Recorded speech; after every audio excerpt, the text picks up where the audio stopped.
وَاتْلُ عَلَيْهِمْ نَبَأَ ابْنَيْ آدَمَ بِالْحَقِّ إِذْ قَرَّبَا قُرْبَانًا فَتُقُبِّلَ أَحَدُهُمَا وَاتْلُ عَلَيْهِمْ نَبَأَ ابْنَيْ آدَمَ بِالْحَقِّ إِذْ قَرَّبَا قُرْبَانًا فَتُقُبِّلَ مِنْ أَحَدِهِمَا وَلَمْ يُتَقَبَّلْ مِنَ الْآخَرِ قَالَ لَأَقْتُلَنَّكَ قَالَ إِنَّمَا يَتَقَبَّلُ اللَّهُ مِنَ الْمُتَّقِينَ۔ ٹھہریے، آگے بڑھنے سے پہلے چینل سبسکرائب کریں، بیل آئیکن دبائیں، ویڈیو کو شیئر کریں۔ وقال تبارک وتعالی فی سورۃ الصافات یا بنی انی اری فی المنام انی اذبحک فانظر ماذا تری قال یا ابت افعل ما تؤمر ستجدنی ان شاء اللہ من الصابرین۔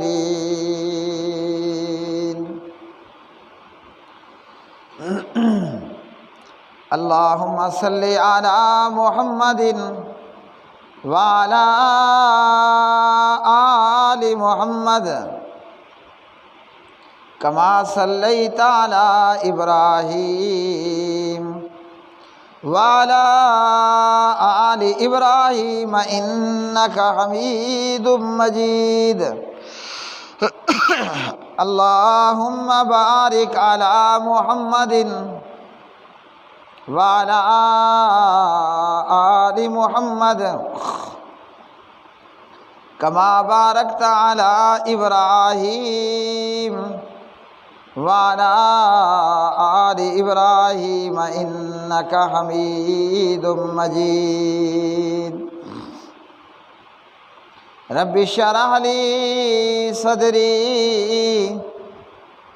ویسر لی امری واحلل عقدۃ من لسانی یفقہوا قولی۔ پٹواری صاحب بجلی والی موٹر بند کرائے چھا، بجلی والی موٹر بند کرائے چھا۔ ہر قسم کی حمد و ثنا اللہ مالک العلام ذوالجلال والاکرام کے لیے، بے شمار درود و سلام نبی مکرم رسول معظم محمد مصطفیٰ احمد مجتبیٰ جناب محمد الرسول اللہ صلی اللہ علیہ وسلم کی مبارک ذات پہ، جسے اللہ رب العالمین نے کل کائنات کے لیے، تمام عالمین کے لیے رحمت بنا کر مبعوث فرمایا۔ ذوالحجہ کا بڑی عظمتوں اور بڑی شان والا یہ عشرہ، ذوالحجہ مہینے کا بڑی عظمتوں اور بڑی شان والا یہ عشرہ، یہ 10 دن، اور ان 10 دنوں کے بعد ایام تشریق 11، 12، 13 ذوالحجہ، ان 13 دنوں کے بہت سے فضائل ہیں۔ ان فضائل میں سے ایک یہ بھی ہے کہ اسلام اور شریعت محمدیہ صلی اللہ علیہ وسلم میں عشرہ ذوالحجہ میں 10 ذوالحجہ یوم النحر، جو کہ قربانیوں کا دن ہے، اللہ کی راہ میں جانوروں کا ذبح کرنا، اور یہ ذبح کرنے کے دن یوم النحر 10 ذوالحجہ اور اسی طرح ایام تشریق کے سارے دن جو کہ ذبح کرنے اور قربانی کے دن ہیں، 11 ذوالحجہ، 12 ذوالحجہ اور 13 ذوالحجہ۔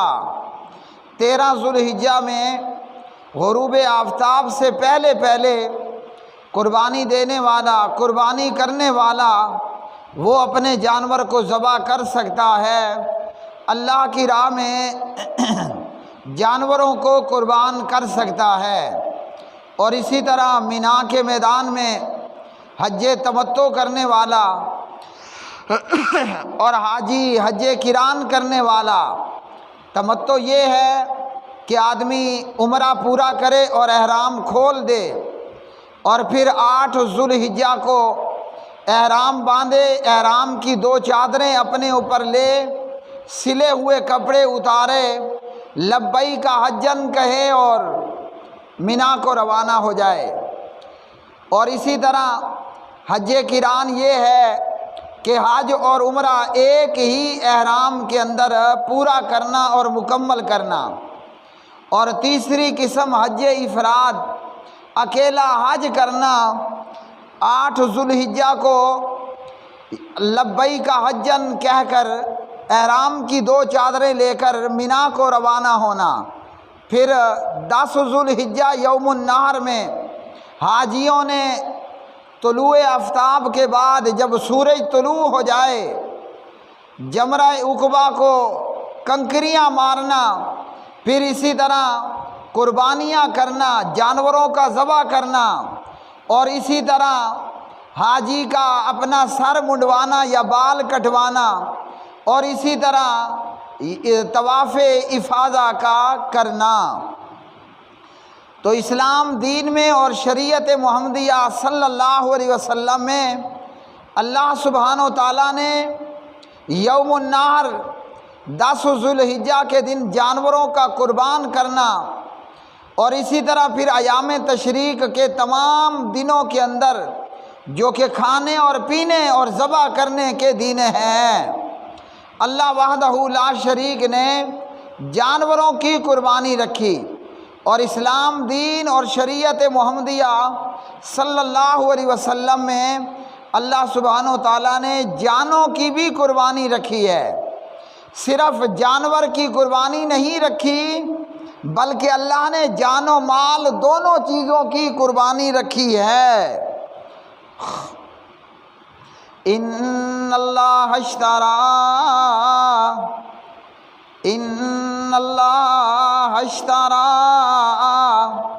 من المؤمنین انفسهم واموالهم بان لهم الجنہ یقاتلون فی سبیل اللہ فیقتلون ویقتلون وعدا علیہ حقا فی التوراۃ والانجیل۔ شریعت محمدیہ صلی اللہ علیہ وسلم میں اللہ نے جانور کو قربان کرنا بھی بتایا اور اپنی جان کی قربانی کرنا بھی بتایا۔ جانور کا ذبح کرنا صرف یہاں اس موقع پر عید الاضحیٰ، عید قربان پر ہی فقط نہیں ہے، اگر کسی پہ حاجی پہ دم پڑا تو اسے بھی جانور قربان کرنا ہوگا۔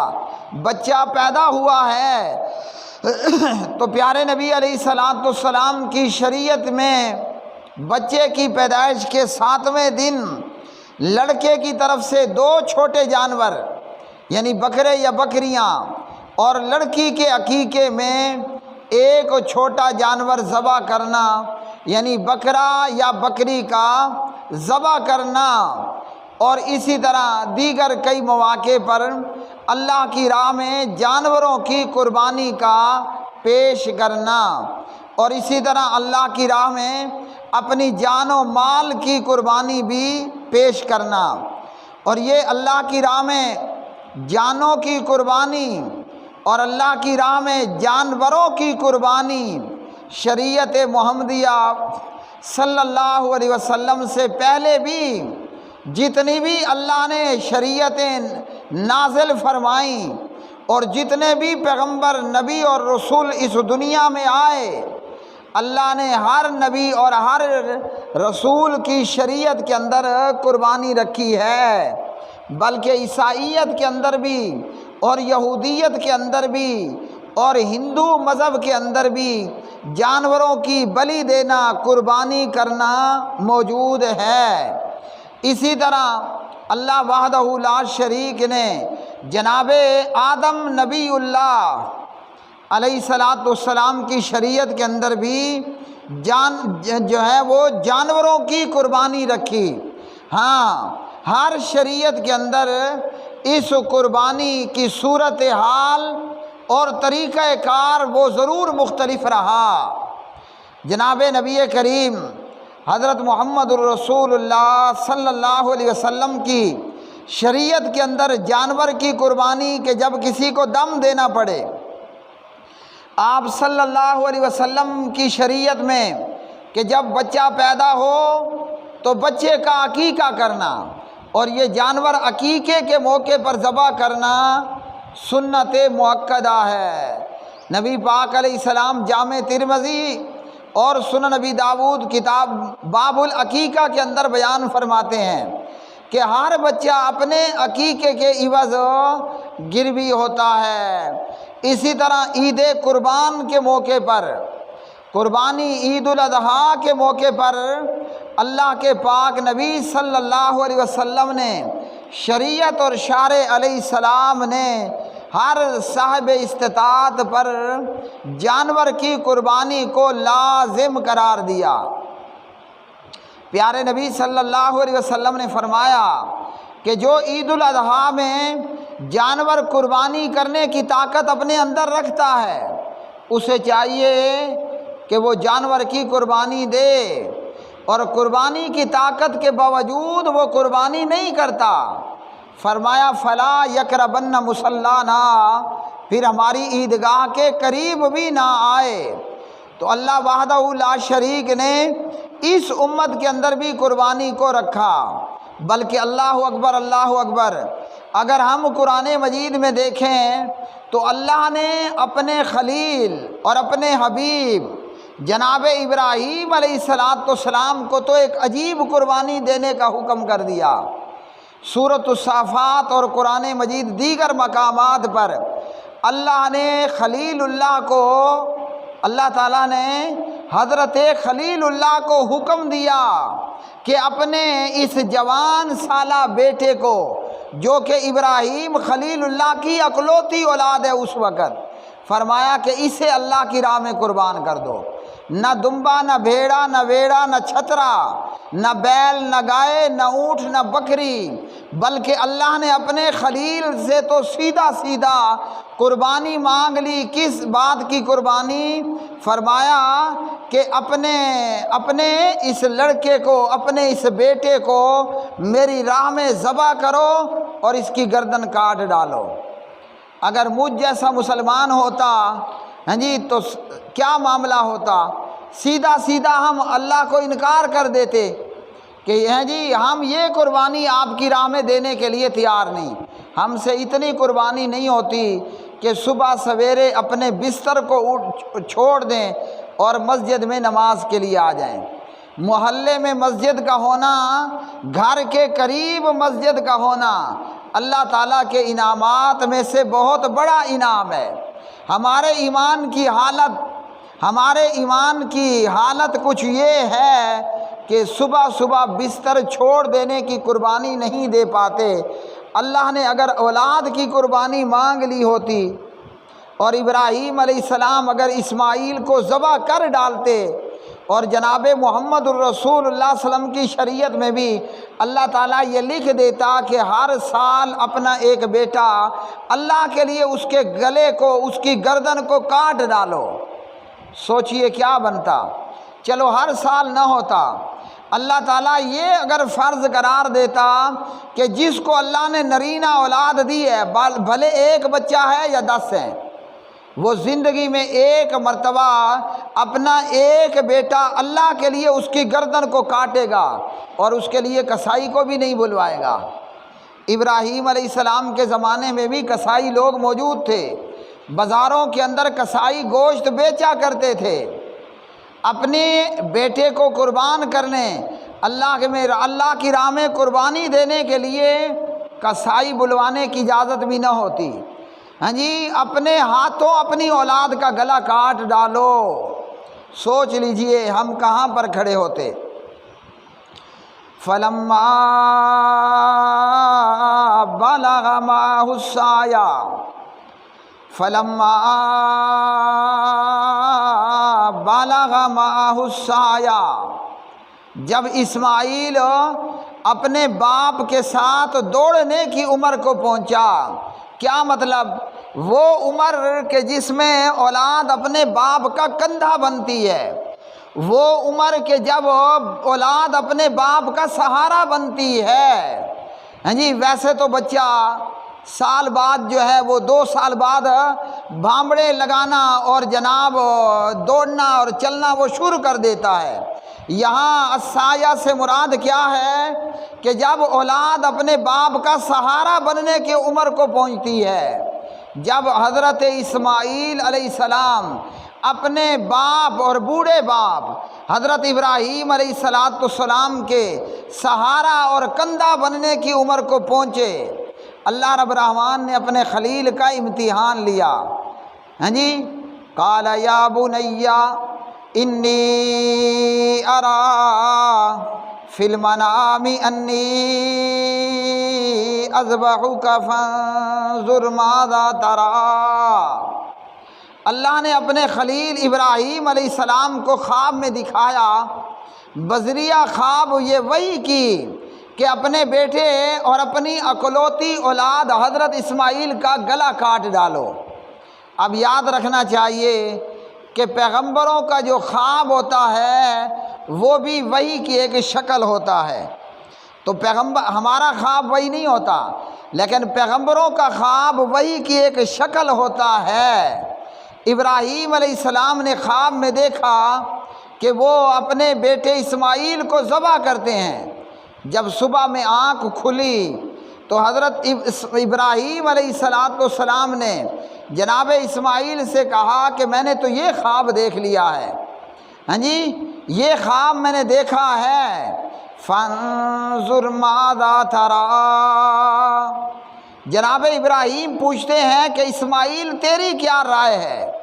رائے پوچھنے کا یہ مطلب ہرگز نہیں ہے کہ جناب اسماعیل کہتے کہ ابا جان میں تو ذبح ہونے کے لیے تیار نہیں ہوں، تو حضرت ابراہیم کہہ دیتے چلو ٹھیک ہے، آپ نے ذبح ہونے کے لیے تیار، آپ ذبح ہونے کے لیے تیار نہیں ہو تو میں کون سا ذبح کرنے لگا ہوں۔ حضرت اسماعیل تیار ہوتے یا نہ ہوتے، جناب ابراہیم نے تو گلے پر چھری کو پھیرنا ہی پھیرنا تھا، ہاں جی، طوعاً یا کرہن ذبح کرنا ہی کرنا تھا۔ تو جناب ابراہیم علیہ السلام نے پوچھا تیری کیا رائے ہے؟ قال یا ابت افعل ما تؤمر۔ حضرت اسماعیل علیہ السلام کہنے لگے ابا جان مجھ سے کیا پوچھنا، آپ کو جو آپ کے رب نے حکم دیا وہ کر گزریے۔ ہاں جی، اے میرے ابا جان آپ وہ کر گزریے جس کا آپ کو حکم دیا گیا ہے۔ اللہ اکبر کبیرہ، یہ باپ ہے اور یہ بیٹا ہے۔ باپ بیٹے کو ذبح کرنے کے لیے تیار ہے، یعنی جناب ابراہیم علیہ السلام کے سامنے حضرت اسماعیل علیہ السلام قربانی کا میڈھا بننے کے لیے تیار ہو چکے ہیں۔ اگر اللہ یہ قربانی لے لیتا اور اس سنت کو اللہ محمد الرسول اللہ صلی اللہ علیہ وسلم کی شریعت میں جاری کر دیتا تو جس نے بھی کلمہ پڑھنا تھا نا، کلمہ پڑھا تھا، اسے اس حکم کے اوپر عمل پیرا ہوئے بغیر کوئی چارہ اور کوئی دوسری راہ نہ ہوتی۔ جناب اسماعیل علیہ السلام کہتے ہیں ستجدنی ان شاء اللہ من الصابرین۔ ابا جان جہاں تک میرا معاملہ ہے آپ مجھے صبر کرنے والوں میں سے پائیں گے، میں اف تک نہ کروں گا، میں آہ تک نہ کروں گا، میں اللہ کا حکم مانتے ہوئے اپنے آپ کو اللہ کی راہ میں قربان کر دوں گا، قربان ہونے دوں گا۔ اب یہ سارا معاملہ صرف ٹاک شاک کی حد تک، گفتگو کی حد تک نہیں رہا۔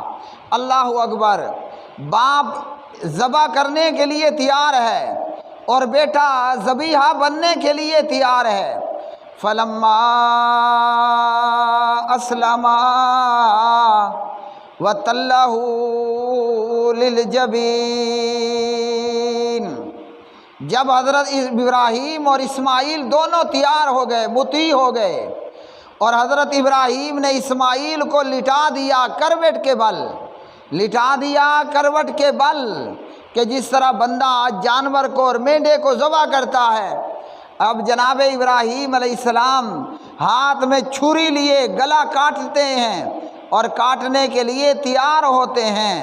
اس موقع پر اللہ کی جناب سے جناب حضرت ابراہیم کو آواز دی جاتی ہے، وَنَادَيْنَاهُ أَن يَا إِبْرَاهِيمُ، اللہ نے سیدھا اپنے خلیل کو آواز لگائی، پکارا کہ اے ابراہیم۔ کسی کا نام لے کر اسے پکارنا یہ اس سے پیار اور محبت کی علامت ہے۔ تو اللہ نے اپنے خلیل کو آواز دے کر پکارا کہ اے ابراہیم، قد صدقت الرؤیا، آپ نے اپنا خواب سچ کر دکھایا ہے۔ انا کذالک نجزی المحسنین، ہم نیکی کرنے والوں کو اسی طرح بدلہ دیا کرتے ہیں۔ ان ھذا لہو البلاء المبین، بلا شبہ یہ البتہ یہی ہے آزمائش واضح طور پر۔ وفدیناہ بذبح عظیم، اور ہم نے بدلے میں اس کے یعنی اسماعیل کے بدلے میں ایک عظیم جانور ذبح کرنے کو دیا۔ حضرت ابراہیم کی جگہ اللہ نے ابراہیم کو ایک مینڈا دیا کہ اسماعیل کی جگہ اس مینڈے کو ذبح کر دو۔ اور تاریخ یہ بتاتی ہے کہ جس مینڈے کو حضرت ابراہیم نے جناب اسماعیل کی جگہ پر قربان کیا، اس مینڈے کے سینگ کوئی ہزاروں سال کعبہ بیت اللہ کے اندر پڑے رہے، جب تک کہ بیت اللہ کو آگ لگی تو وہ سینگ بھی تلف ہو کر ختم ہو گئے۔ اللہ سبحانہ و تعالیٰ نے فرمایا کہ یہ تو ایک آزمائش تھی۔ وَتَرَكْنَا عَلَيْهِ فِي الْآخِرِينَ، اور ہم نے چھوڑا اس پر پچھلے لوگوں میں۔ ابراہیم علیہ السلام کی سنت کو اللہ نے شریعت ابراہیم کے اندر ہمیشہ کے لیے جاری کر دیا، جہاں تک کہ نبی پاک حضرت محمد الرسول اللہ صلی اللہ علیہ وسلم کی شریعت کے اندر بھی یہ وہی سنت ہے اور وہی طریقہ چلا آ رہا ہے کہ اللہ کی راہ میں جانوروں کو قربان کرنا ہوگا۔ اب اللہ قربانی کس کی قبول کرے گا؟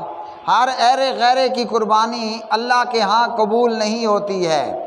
جناب آدم علیہ السلام کے دو بیٹوں کا قصہ اللہ وحدہ لا شریک فرماتے ہیں، وَاتْلُ عَلَيْهِمْ نَبَأَ ابْنَيْ آدَمَ بِالْحَقِّ إِذْ قَرَّبَا قُرْبَانًا فَتُقُبِّلَ مِنْ أَحَدِهِمَا وَلَمْ يُتَقَبَّلْ مِنَ الْآخَرِ۔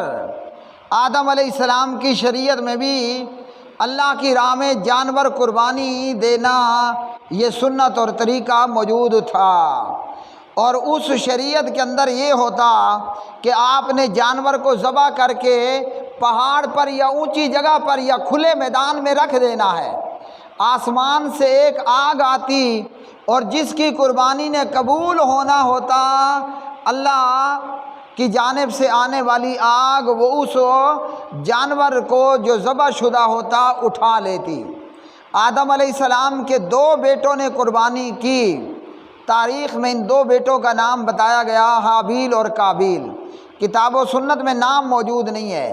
وہ جو بھی تھے، چاہے وہ جمیل اور شکیل تھا یا حابیل اور قبیل تھا، وہ دو بیٹے تھے، تو اللہ نے جو ایک بیٹے کی قربانی کو قبول کر لیا اور دوسرے کی قربانی رد ہو گئی، رائے گاہ چلی گئی۔ ہم نے جس پیغمبر کا کلمہ پڑھا، جناب محمد الرسول اللہ صلی اللہ علیہ وسلم، اللہ نے اس شریعت کے اندر مزے ہی مزے رکھے ہیں۔ یہاں اس شریعت میں اپنا جانور ہم خود قربان کرتے ہیں اور اپنا جانور خود کھا جاتے ہیں، اور اللہ اس پر ہمیں ثواب بھی عطا فرماتا ہے۔ ہاں ضروری ہے، وَأَطْعِمُوا الْقَانِيَ وَالْمُعْتَرَّ وَأَطْعِمُوا الْبَائِسَ الْفَقِيرَ۔ جانور، قربانی کا جانور پورے کا پورا خود نہیں کھانا، وہ فقراء اور مساکین کو ادا کرنا بھی لازم ہے۔ تو آدم کے دو بیٹوں میں جس کی قربانی رد ہوئی، اس نے اپنے دوسرے بھائی سے کہا لَأَقْتُلَنَّكَ، تیری تو میرے ہاتھوں خیر کوئی نہیں ہے، تجھے تو میں نے ضرور قتل کرنا ہی کرنا ہے۔ کیوں قتل کرنے لگا تھا؟ وہ طیش میں آیا کہ میری قربانی اللہ نے کیوں قبول نہیں کی۔ بندہ پوچھے کہ قربانی اللہ نے قبول کرنی تھی یا تمہاری قربانی تمہارے بھائی نے قبول کرنی؟ لیکن بدمعاش آدمی لڑائی جھگڑے پر اترا اور اپنے بھائی سے کہنے لگا لَأَقْتُلَنَّكَ، تجھے ضرور قتل کروں گا۔ نبی پاک علیہ السلام نے فرمایا، دنیا میں جتنے قتل ہوتے ہیں، جہاں قاتل کو گناہ ملتا ہے، وہیں آدم کا پہلا بیٹا جس نے قتل کیا، تمام قتلوں کی گناہگاری میں آدم کا وہ بیٹا جو پہلا قاتل تھا وہ بھی حصے دار اور سانجھے دار ہوتا ہے۔ تو گناہ کا کام اتنا برا ہے کہ بندے کے مرنے کے بعد بھی آدمی اللہ کے عذاب میں گرفتار رہتا ہے۔ اللہ اکبر۔ اب جس کی قربانی قبول ہوئی، اس نے اپنے بھائی کو سمجھانے کی کوشش کی، انما یتقبل اللہ من المتقین، انما یتقبل اللہ من المتقین۔ اللہ قربانی تو پرہیزگاروں کی قبول کرتا ہے، ہر غیرے کی قربانی اللہ کے ہاں قبول نہیں ہے۔ اللہ پرہیزگار کی ہی قربانی قبول کرتا ہے۔ بندہ نمازی بھی ہو، بندہ موحد بھی ہو، اللہ کی راہ میں جو بکری دے رہا ہے، جو بیل میں حصہ ڈال رہا ہے، وہ پیسہ بھی حلال کا ہونا چاہیے۔ اگر نمازی نہیں ہے تو متقی نہیں ہے، اگر وہ موحد نہیں ہے تو متقی نہیں ہے، اگر پیسہ حلال کا نہیں تو وہ متقی نہیں ہوگا، اور جو متقی نہیں ہوگا اللہ نے اس کی قربانی کو قبول بھی نہیں کرنا۔ پروردگار سے دعا ہے کہ اللہ ہمیں 5 وقتہ نمازی بھی بنائے، اللہ ہمیں کما حقہ موحد اور توحیدی بھی بنائے، اور اللہ حرام کو چھوڑ کر حلال ذرائع اختیار کرنے اور ان پر راضی ہونے کی بھی توفیق عطا فرمائے۔ اقول قولی ھذا